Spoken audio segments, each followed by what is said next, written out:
we had this discussion that you're basically 0.07. That's pretty flat. What are we looking for? The R squared. So you know, 1/7. Okay. So you know what the R squared is, yeah? What's the R squared?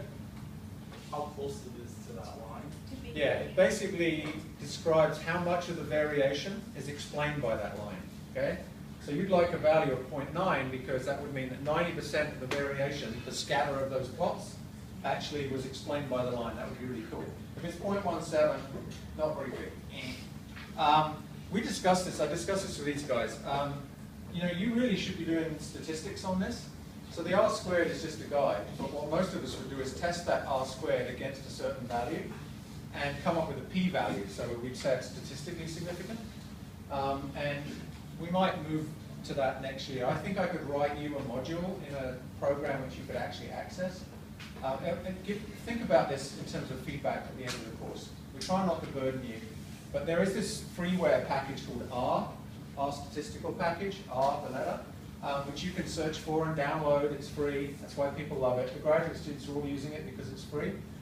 It's not the easiest thing in the world, but what I tend to do with my undergraduates is write a little package for them, a teaching package that says, this is what you need to write to get data in. This is what you need to write to run a correlation, just like you've done. And this is what you would do to test that correlation. And we toyed with whether we should at least make that available to you, because then, you know, if you needed it, having understood the data, you could play with it a little bit. So we might do that. You know, give Kevin feedback on it. Okay, so why would August actually be, why did we even test August? That's when the larvae are, sorry, that's when the eggs have the crate flies out the deposit. So what effect would temperature have on that? Food availability for next year? How? Sooner maturation? No. Is it hot in August? Yeah. The little bags of wet stuff, which these bugs are, like hot and dry? No. No. So actually one of the reasons I did this was there has been a study of different species which actually showed that relationship. So these soil larvae are very vulnerable to desiccation in August and September. And so they showed that in years when there was a lot of desiccation because it was hot, that actually decreased the population then, and then as a subsequently there was a lag effect, a knock-on effect. So I thought I'd better test that too, but it isn't the case in our situation. Who did, what have we got? Okay, so what about, so did someone do 1 week and 2 weeks before laying? Or did we just do 1 week? You did 2 weeks. Okay, so did you get a relationship? We got an R squared of 0.327.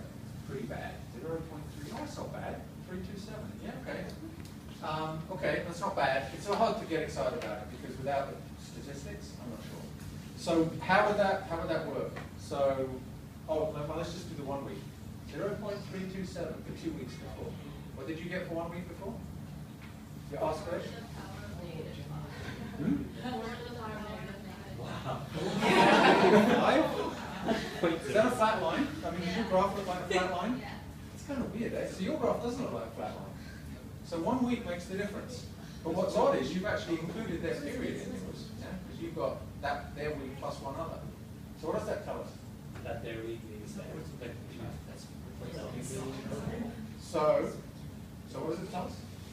So if we do temperatures just 1 week before laying, we get nothing. If we expand it, what would have been cool? What would have been cool? How would you test this? What should you have done? Rather than the 2 week period.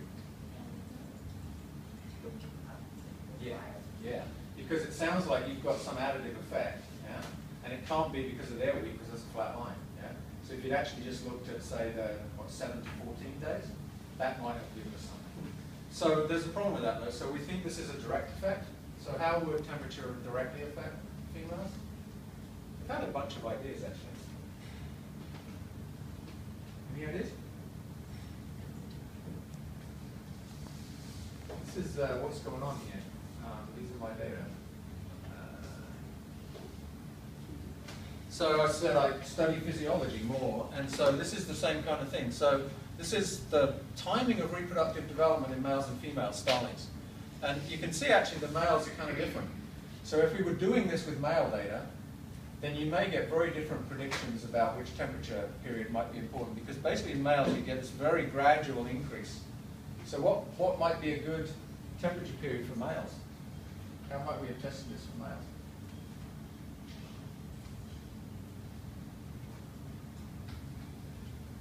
What can you do with the temperature data? Do you think the males are gradually just responding to what? Average over a period of months.